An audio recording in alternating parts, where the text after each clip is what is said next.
Disclaimer. The content provided in this podcast is for informational and entertainment purposes only. While we discuss topics related to mental health advice, life wisdom, and alike, the opinions expressed are personal views of the hosts and do not constitute professional, legal, or medical advice. We make no representations or warranties about the accuracy or completeness of the information discussed. Any action you take based on the information in this podcast is strictly at your own risk, and we are not liable for any losses or damages in connection with its use. Additionally, this podcast may contain discussions around addictions, substances, which are intended for adult audiences. We do not endorse any illegal activities. Please consult your local laws before engaging in any actions related to this content. By listening to this podcast, you agree that you are over the age of 18 or the age of majority in your jurisdiction and understand the terms of this disclaimer. Welcome to the Balancing Forces podcast, where two opposites collide in the best way possible. One brings the fire, the other keeps it chill. But together we share life's lessons, hard-earned wisdom, advice you can actually use. Whether you need a fresh perspective or just a laugh, we're here to elevate your mind. So buckle up, because things are about to get real and really funny. Bonus track 5, pouring out the love cup onto the ground. This whole conversation of filling the love cup with love raises the obvious theoretical question, what do you do with it when it's full? Or what do you do with the love when there is at least more than you've ever had before, even if you're nowhere near full yet? Well, that's the fun part, obviously. The giving away of the love is life's greatest joys, not to mention that grand and glorious blessing of simply getting to feel all of that love inside, especially when your cup used to be perennially empty or even full of crud of negative beliefs. But there is another way love leaves the cup, deliberately dumping. I had never encountered this phenomena before until I had a client who, upon hearing my love cup explanation and pondering it for a few weeks, came back and said, "What do you do with a client who dumps out his love cup?" I had no idea what he meant, and so asked him to explain. He continued, "Pours it out. What does it mean when somebody pours love out onto the ground? Basically, wasting it. I just waste it. I don't know what to do with it. I just waste it. It's like it doesn't even feel right inside of me." That was a new one for me. I had seen it, but never heard it stated as such. I got to thinking about it more within the context of this particular client as a way to understand it more generally. This client, though uber successful and working at the very highest level on Wall Street, had a particular knack for blowing stuff up in his life. Like when my buddies and I would make mini pipe bombs as kids and blow up trash cans or small stuff in the neighborhood, because we had pent-up anger and or boredom. This client had a real gift for blowing up relationships in his life, in particular, not to mention jobs, or otherwise a good career situation. He was ridiculously good at his work and had risen to levels of immense influence and wealth, but he just couldn't keep himself from consistently harming his own best interests, as well as those around him. He came to me because his anger kept coming out at his girlfriend, only to be followed by reconciliation and another blow-up later. I won't bore you with the details beyond that, except to say that after drilling a way down, I helped him to see that he had tremendous rage towards his father that he had been burying and avoiding his whole life. His father was abusive. Eventually, after writing letters on my prompting to his father and mother, which he did not send, he confronted his parents in person instead, by his own choosing. For this titan of industry, nothing had ever scared him so much as that confrontation. It went well, insofar as it got a lifetime of pain off of his chest. The parents' response was basically both irrelevant and predictable, denial and deflection, but my client said his piece and felt great afterward.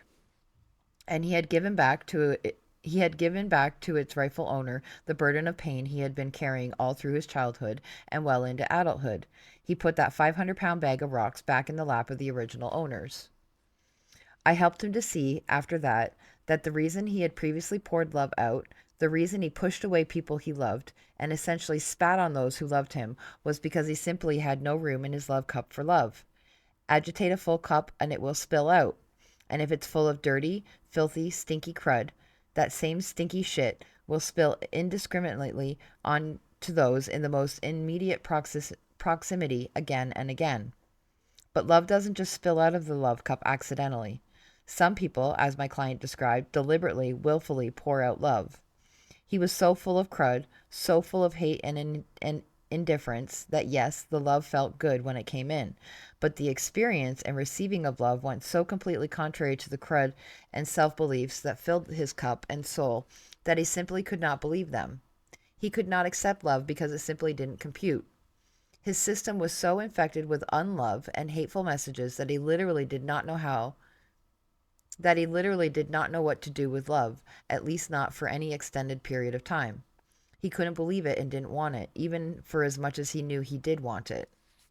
Again, the message of love feels good, momentarily, while it comes in, and even for a moment it stays inside before its self-defense blood cells of the host attack the foreign invader, so to speak. The transplant doesn't take. The host body can't recognize a good thing. I had seen this phenomenon in lesser forms among hiding women who had been so burned and hurt in previous relationships that they hid behind walls, refusing to come out and open up in new relationships for fear of getting hurt again. But this was a love cup whose crud was so full and powerful that it couldn't handle love, even though it craved it.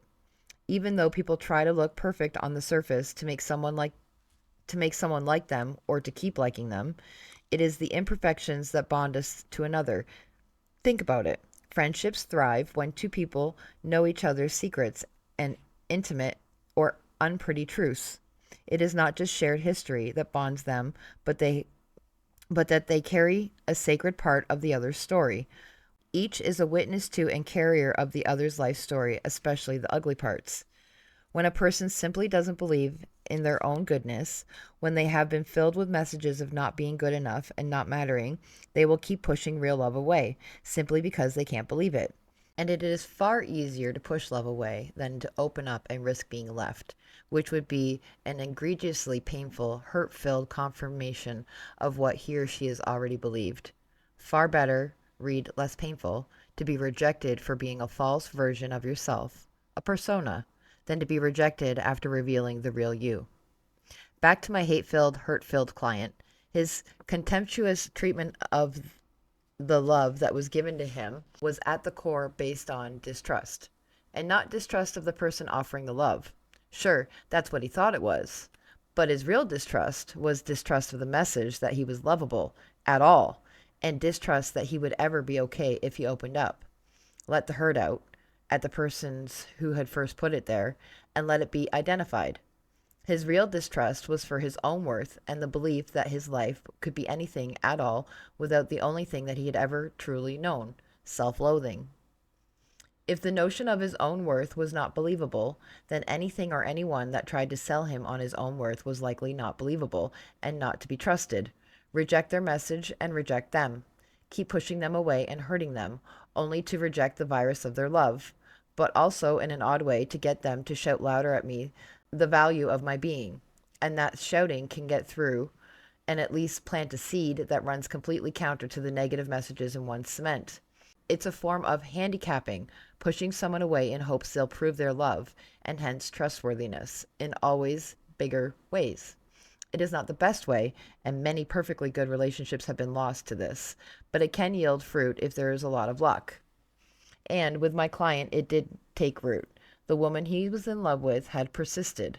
The pain of his life had also persisted, such that there was a deep distance between his core beliefs and her message to him, distance between the hope and the happiness he still fantasized about, and the deep sorrow and anger and unrest he lived in and year out.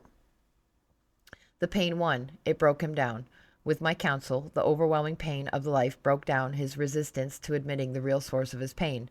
It also broke down his resistance to dealing with it, but also the pain broke down his facade of supposedly having everything under control. With my help, he dumped a lifetime of crud from his cup, choosing to return it to its rightful owner.